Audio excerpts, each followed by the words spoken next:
like your background because you're in the war room. You're where all the magic happens, I'm in right? the war room. Although it's not a war room anymore. Yes, yes. Well, we're excited to talk to you about this one because, gosh, what a show! And this Thanks for must have having been me. something. What's that? I said, thanks for having me. Yes, of course. And gosh, what a show! It's got to be. When you get offered great stuff all the time, you've got a wonderful career full of things, and so you have your choices. But you get something like this, you must think, now this I got to do, right? Yeah, I knew I had to do it. I got my start under composer Michael Kamen, who did Band of Brothers. I was actually an orchestrator on Band of Brothers. So then I did the Pacific with Hans and Jeff. So this was like, I have to do this, but I want it all to myself. Yeah. Everyone else go away. Which is quite an undertaking, right? Because this is, Yeah. yeah, it's a Yeah, lot. but it was we had the time and I had the I don't know, the ideas were just I look back on it and think it kind of wrote itself because I was just so into the material. I was so moved by it. It was intimidating, very intimidating, but I feel like I had been training this 22 years to do it. Yeah, absolutely. And how much of it did you get to see before? Because it's quite a grand thing. But how much of it did you get to see before you start making the music? 'Cause sometimes you get it early, sometimes you get sketches, and it's kind of Yeah. all over the place, right? I watched before I actually started writing, I watched episode 1 Mm. and I was like, got it. Let me go start figuring out the tone and find a few ideas. And then they would send me different episodes. Like I think I went from 1 to 4 and then back to 2, and I finally got the whole thing before I really committed to writing. So I knew the whole arc and just go linearly. I thought this one was a good one to write linearly. Just because it builds the whole time. It never lets up. Yeah. Well, and was there a certain piece that you just kind of were particularly proud of that you're like, okay, we nailed it on this one? Well, I never think I nailed it because it just time runs out. But I'm really proud of the main title theme. It's exactly what I wanted to do with it, and it was a struggle to find, but it was the first piece I wrote, and then I'm very happy with how that came out. And I really like the end titles. And then there's a lot of, my babies throughout the series that you just tend to love. What's funny is when I was putting together the 90-minute soundtrack, it came out of I had to pick 90 minutes of my favorites from 5.5 hours of music written. Oh my So gosh. So hard to do, right? Because it is like choosing a favorite child, right? yeah, exactly.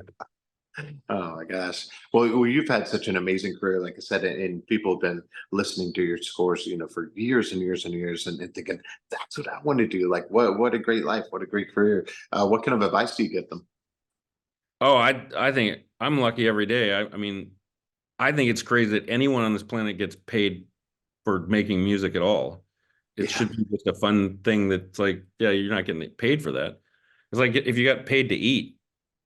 But I'm very lucky, and I what I love about it, even after 22 years of actually composing for a picture, is I just still find it magic. Like you can change a scene by the music you put beneath it.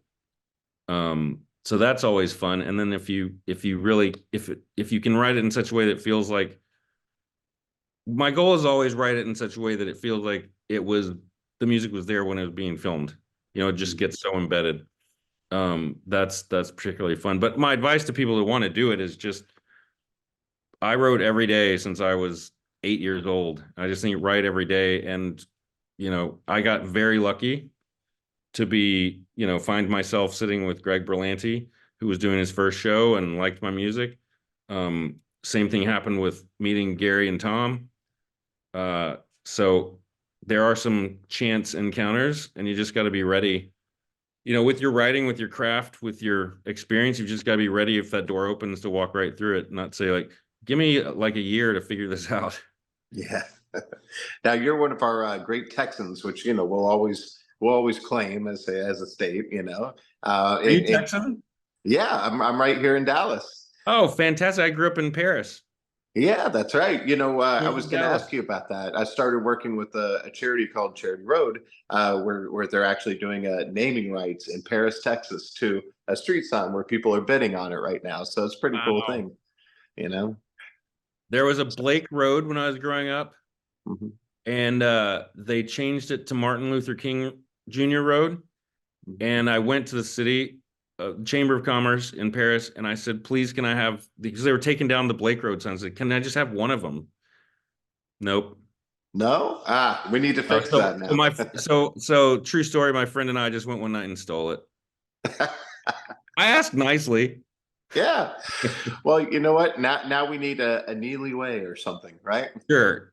Yeah. But yeah, I'll always be Texan. Yeah. My I son love was that. born in Houston. He'll always be Texan.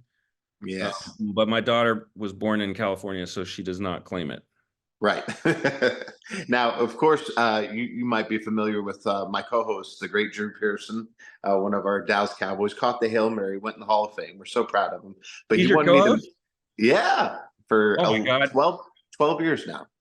Drew Pearson came, the team came to Paris to our high school one time. Yeah. It wasn't Drew, sorry. Those were the Tony Dorsett days. Oh, yeah. Mhm. Drew Pearson was a hero of mine. Oh, that's so great. Oh, he'll Yeah, love to please hear tell him it. I said hi. That's amazing. I will. Well, he wanted me to make sure that I asked you your Hail Mary moment, which is your moment in your life or career where you just kind of had to go for it and it worked out for you. Um, well, I always say yes. And this is the other thing I tell students is like just say yes. I grew up without the internet and in Paris, Texas, and I figured it out. So now there's YouTube videos on how to do everything. Um, but I guess my biggest Hail Mary was uh Michael Kamen. I was putting together his library for him. And he called me one night and said, "You must be an orchestrator." And I said, "Sure," even though I wasn't. And he said, "I'm going to send you a few charts. We're doing a little concert with this band called Metallica." And I was like, "Oh my God." And he sent me a few charts, and I said, "I'm gonna spend all weekend. I'm not gonna eat, I'm not gonna sleep, I'm gonna do this." And I sent it back to him, and he called me and said, "Great, I'm gonna send you four more." And suddenly I was an orchestrator for Michael Kamen and found myself on a stage with Metallica. So that was a big Hail Mary. That's a huge one.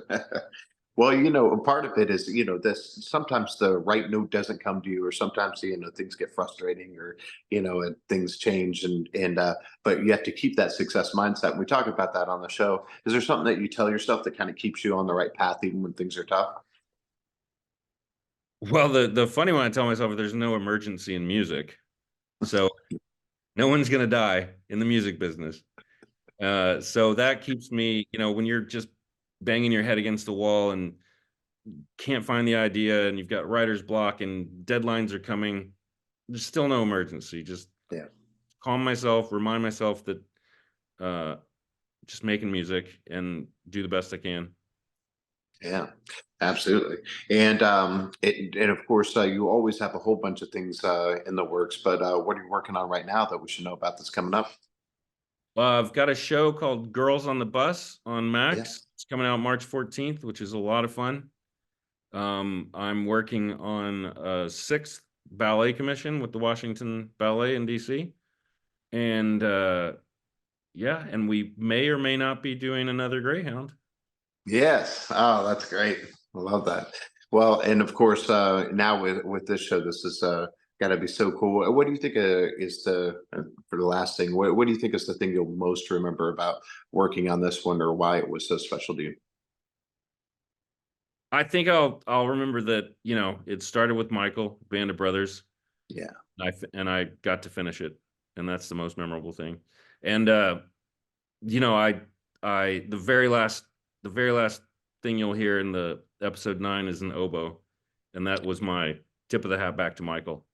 Oh, that's awesome. I love that. Well, I really, really appreciate your time. Great to connect with you, and I Thank you. look forward Tell to Drew talking hi. again soon.